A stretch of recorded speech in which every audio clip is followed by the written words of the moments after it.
काहे कैला गगनवा समदे हाथी सजना जब जाए के रहे लुधियानवा। चला बोकुआ ते हमरे बोकरी के संगे का कइलिया रे? दे भोसड़ी वाला तोर बोकरी ना घर में रहल तो छोड़ देनिया अते ज्यादा घर में रहलू तो तोरे ऊपर अनुमान घेर लगा दे। बोले लू हवा से मधम सरी टपकेला धरती अकवारी में मन हमरो लपकेला।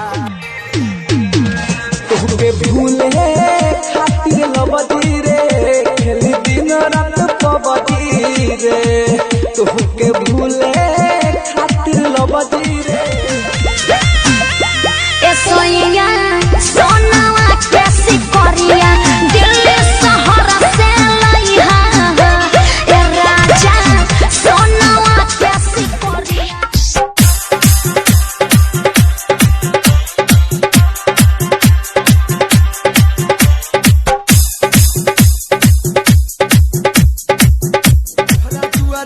बाजत होई डीजे चिमी चिमी चिमी आजा आजा आजा तोहरा दुआरा पर बाजत होई डीजे होई दीवाना के कुर्ता लोरावे से तोहके भूले खातिर लबदी रे खेली दिन रात पबदी रे तोहके भूले खातिर लबदी रे। पड़ोसी चल रहा है चुपचाप वीडियो लाइक कीजिए आप भी मत जलिए समझे। अरे रोज करते हैं भौजी हम काहे जलेंगे कि दिन भर टिकटॉक चल रहा है बिगो पर वीडियो।